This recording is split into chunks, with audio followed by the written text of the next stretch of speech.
Esto es Combustible para la Vida con el Dr. Giacomo Cassese.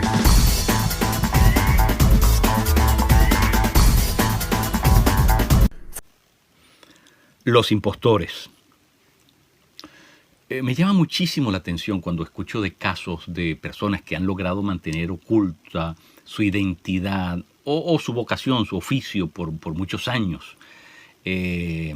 Tenemos nosotros acá en los Estados Unidos, ¿verdad? un caso bien interesante que tiene que ver con un señor llamado Robert Hampson, que llegó a ser una de las personas más importantes en el FBI, a tener uno de los cargos más altos.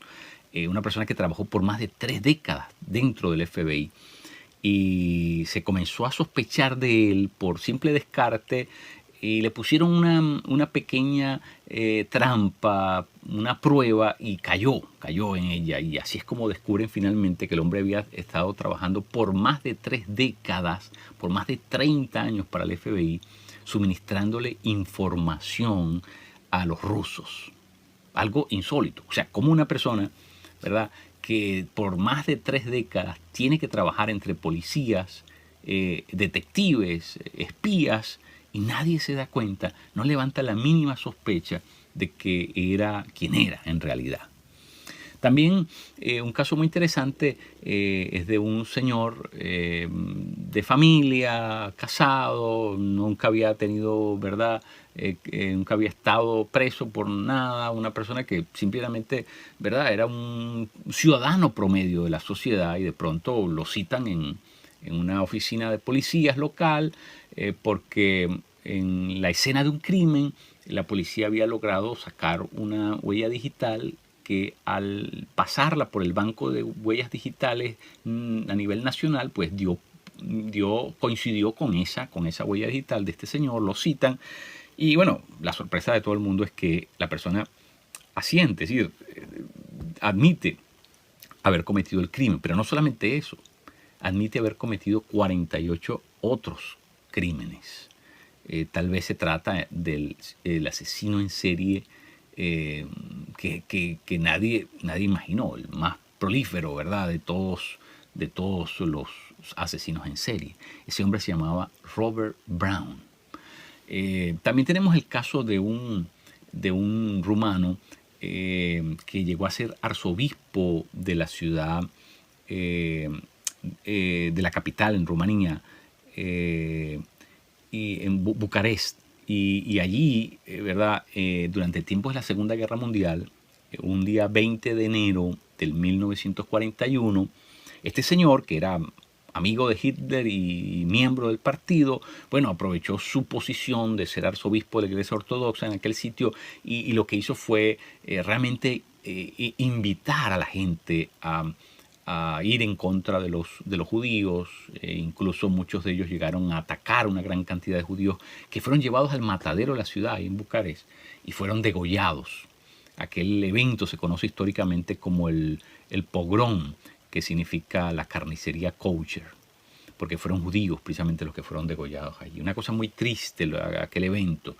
Luego en el 1950, gracias a una ley de estas de posguerra, de amparo, este hombre logra llegar a los Estados Unidos bajo una identidad diferente y logra el puesto de arzobispo de la ciudad de Detroit. Pero ahí hay gente que lo comienza a seguir, a identificar, y comienzan a llevar, ¿verdad?, ese caso a las autoridades. Finalmente, en el 1973 abren un expediente y lo investigan con la ayuda de Alemania. Logran precisamente dar en los archivos de guerra que este hombre era ese promotor de aquella gran matanza, ¿verdad?, y es encarcelado. Un caso bien triste. Y luego uno sorprendente, el caso de Damiano, John Damiano, que aquí en los Estados Unidos, que, ¿verdad?, un hombre ya de mucha edad, más de cerca de 80 años, un anciano, ¿verdad?, que estaba bien integrado dentro de su comunidad. Sus vecinos lo amaban, lo querían, era un hombre de su familia, llevaba a sus nietos a la escuela todos los días, y de pronto se descubre que ese hombre, al investigarlo, era nada más y nada menos que el hombre más temido en los campos de concentración nazis, el famoso Iván el Terrible, así es como se le llamaba.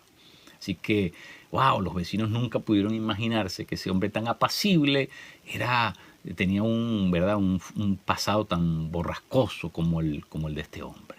Así que, bueno, se ven las caras, pero en el fondo se trata de impostores, ¿verdad? Impostores, personas que presentan lo que no son, porque eso en definitiva es lo que es un impostor, una persona que pretende ser lo que no es.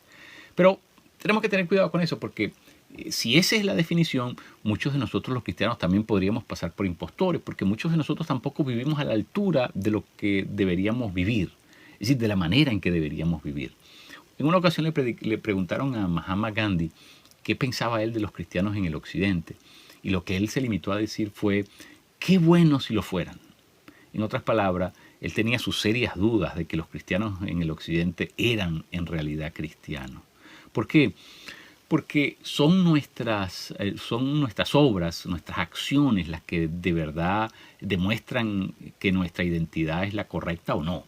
Es decir, muchas veces nuestro discurso no está compaginado, no es coherente con la manera en que vivimos. Y decimos ser cristianos, y eso es fácil hacerlo, pero lo difícil es demostrarlo.